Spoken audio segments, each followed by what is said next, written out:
Hey y'all, it's Seawolf. If you want to see how to make this delicious Mexican mac and cheese, stay with me.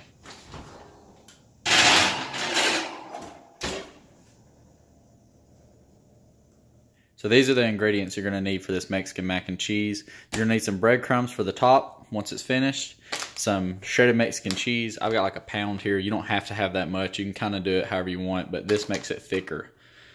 Some taco seasoning, Rotel, 2 boxes of mac and cheese, and some milk and butter for the mac and cheese.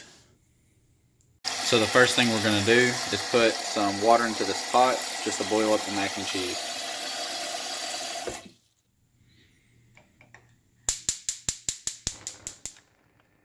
Alright, while the mac and cheese is getting some water boiling, you're going to want to open your Rotel with a can opener, and this is really just kind of give it some texture and a little bit of a citrusy flavor to kind of tone down some of that cheese.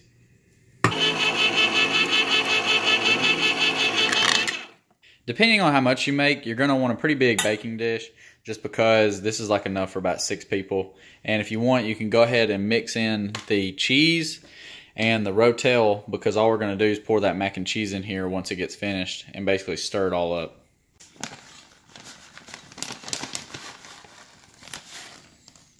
You can go ahead and put in the Rotel.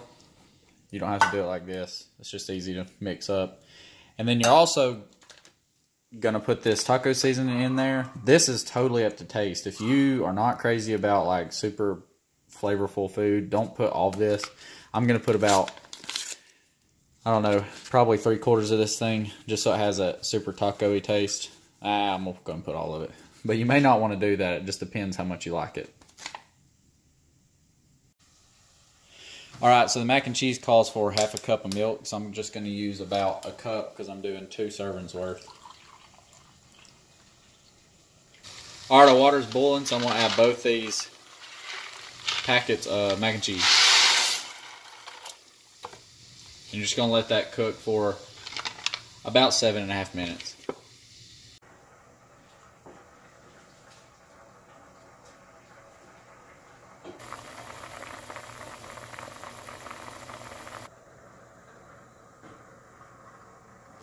Alright, these are about done. They're not clear anymore, and I think they stick against a wall. Get some of these off. You can see they like stick against the wall, so they're done. You just want to get rid of most of the water. Some of it's good because it'll keep it from getting so dry when we mix it with the rest of the ingredients. So you can see this is still pretty wet. Alright, so it calls for like 8 tablespoons of butter for the mac and cheese, so I'm just going to get a boatload of this stuff. Like sheetrock putty. Then you're also going to want to put in your cup of milk.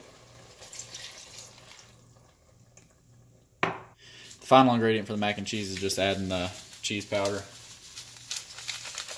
And then you'll stir this up, get it kind of one consistency, and then we'll pour it into the rest of the ingredients. You definitely want to grab some muffin mitts because the sides of this thing's hot as crap. And basically take it over here to your rest of your ingredients and just pour it in while it's super hot. And mix it all up. Take these off so you have dexterity and you don't look like a weirdo. You're just going to stir this up. And I can tell already I want some more cheese. So I'm adding basically a whole pound of Mexican cheese. You just mix this stuff up. Alright, now that it's all mixed up, you're just going to add like a layer of breadcrumbs to the top of it. This kind of gives a little bit of crispiness and some texture, because right now it's kind of real gooey.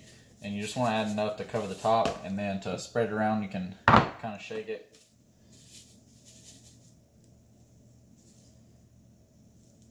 Get the details. And then slam your hand. No, I'm just kidding. That's basically it. The final step is basically to put your oven on broil and high, and make sure that it's not too close to the elements because it'll burn it, but this will give it the nice crispy layer on top. Hey you guys, I appreciate y'all watching how you make this. If you want to see more videos like this or other ones, kind of outdoorsy stuff, subscribe to my channel. Thanks.